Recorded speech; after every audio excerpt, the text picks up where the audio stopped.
Rachel Reeves is a fraud. And if you've watched any of my videos up until now, you'll know that I'm usually very cautious around the language and the terminology that I use. And I'm using this terminology very carefully.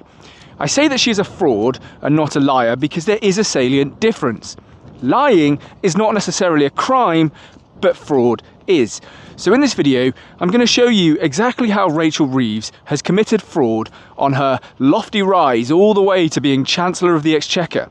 And I'm going to show you as well why fraud is very, very serious, particularly in this case, and that I don't think it's sufficient for her to resign or for Keir Starmer to do a cabinet reshuffle and get rid of Rachel Reeves. I think she should be investigated by the police for her crimes. Now, if you've been living under a rock and you have no idea who Rachel Reeves is, I will tell you, she is the Chancellor of the Exchequer here in the UK. And that's the second most important role in a government, after the Prime Minister, of course. She effectively decides all of the economic and fiscal policies, taxes, things like that. And in fact, she recently released a budget, and part of that budget was a decision that small farmers who own farms like these are going to have to spend enormous sums of money paying off a new inheritance tax when their parents die.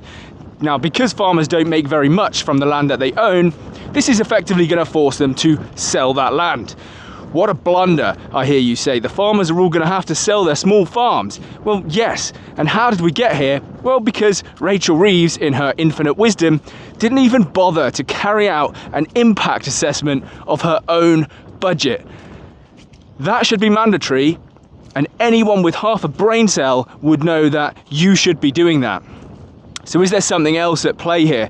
Well, maybe, because a few days later, after she announced this absolutely insane tax policy, she met with executives of BlackRock, who I presume are very, very interested in buying up all of these small family farms, which are going to be forced onto the market. Brilliant.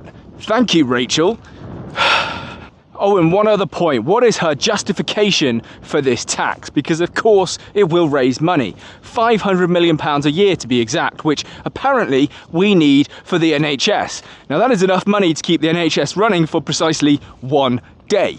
But there's nowhere else we could raise this money. Well, as it turns out, that's not strictly true, is it? Because we spend more than £500 million every single year sending it to farmers specifically overseas.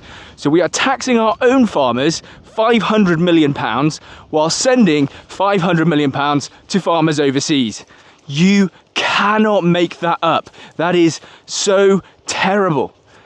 We are literally, again, prioritizing everyone else in the world over and above our own interests. Mind-blowing. Okay, so you're probably wondering, how exactly did Rachel Reeves get the role of Chancellor when she's so bad at it? Well, it's because of her glowing resume, her CV. She has said on numerous occasions that she was a Bank of England economist for almost a decade. So I've worked at the Bank of England for the best part of a decade. She was an economist at the Bank of Scotland. People to know that they can trust me. My background is as an economist working in financial services, both at the Bank of England and in the private sector. Throughout countless interviews on written documents throughout her career, she has made these claims. So of course, logically, you would think that she would be good for the role of Chancellor of Exchequer. Now then, how exactly are we to square the circle between Rachel Reeves being terrible at her job and yet having this glowing resume? Well, I'll tell you, it's because none of it's true. Very recently, on her LinkedIn profile, she changed economist to retail banking. And for a lot of people, they won't understand just how different that is, but it's very, very different. The person that you meet when you go into Barclays or Santander, they work in retail banking. The person who serves you at the desk, an economist, is working on strategic level decisions. Big numbers, mathematical models, a very, very different type of banking. So it is very, very important. And what about all that time she spent at the Bank of England? Almost a decade, was it? Not quite. 5 years. Now, what kind of economist can't tell the difference between 5 and 10? Well, unfortunately, the kind who is the current Chancellor of the Exchequer.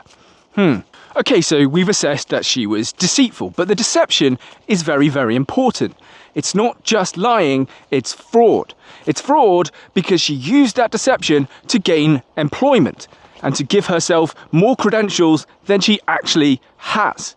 That's very, very important. And if you look on the read.com website, I'll post it here, there's a short article talking about just how serious it is to lie on your CV in order to gain employment. In fact, they state very clearly that the maximum sentence for this crime is 10 years. Now tell me, who could be more deserving of the maximum sentence than someone who had managed to lie their way all the way to Chancellor of the Exchequer, the second most important position in this country, and quite frankly, probably the person who makes the most decisions that you and I feel every day. But more than that, he lied, and he lied again, and he lied about the lies, both to the public and also to Parliament. He has broken the ministerial code. He has no longer got the moral authority to govern. So I'm sure you're thinking at this point, wow, the backlash to this must be absolutely cataclysmic, career-ending. And in certain circles, of course, it is. People are very, very angry about this, particularly people who are going to be affected by the most recent budget, finding out that the budget has been written by someone who is a fraudster. Not a great look. But interestingly, certain news organisations are already trying to spin this. For example, the BBC took a whole week to write about this, and I presume that that's because they were kind of hoping that this would all blow over. Other organisations have decided to bring people onto their show to talk about how, oh, it's not so bad to embellish your CV. I think it's quite silly. I mean, find me somebody in the country who hasn't embellished a CV now and again. And also, I think, people in the country don't care about this stuff. When they hear things like this, they just see it as a Westminster bubble kind of thing. Nobody in the ordinary world will even bother to understand what the difference between working in retail banking and being an economist is. And so I think it's a bit of a silly story, really.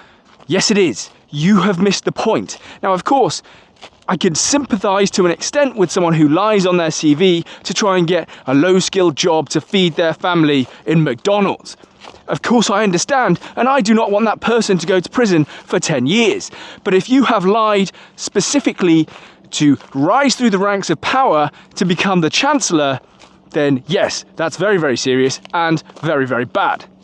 What's shocking about all of this is that it's not even the first time that Rachel Reeves has been caught lying for personal and financial and political gain. She wrote a book about the top 100 feminine economists who changed the world or something like that. I can't even remember. She's certainly not one of them, let's be clear about that.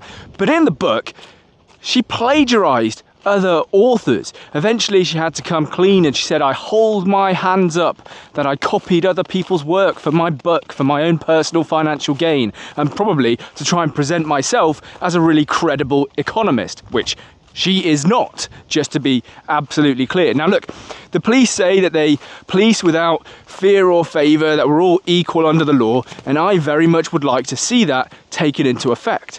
I don't think it's sufficient for her to resign. I think the police should be conducting an investigation into her prior employment history. Why not? This is not just someone who lied and got a job at McDonald's, like I said. This is someone who lied and got a job in government, the very highest offices of government. It's extremely serious, and so yes, I do think the police should investigate this. Of course, they won't. She might not even resign. Eventually, because she's incredibly unpopular, Keir Starmer will cabinet shuffle her out to the back benches where she can stew for a little while, and maybe she'll eventually resign as an MP. Who knows? Not a good situation, but I tell you that the police will not investigate this, which is a real shame, because if they did, it would actually go some way to restore faith in our judicial system, which a lot of people, quite frankly, have completely lost. You have journalists being investigated by the police, but when someone commits fraud at this extent, as far as we can tell, because of course she hasn't gone through a court, but it is very, very clear, the police won't get involved, and I think that's a travesty. So there we go. Those are my opinions. Thanks for coming, thanks for watching. Let me know what you think. I love reading the comments. I try and reply to all of the comments unless I either truly can't understand them or you've posted something a little bit crazy, in which case I'm probably not going to respond. But I try and read and respond to all of the comments. I've been a bit bad with it the last couple of days, but I'm going to do a bit of catching up. So yeah, all right. Thanks.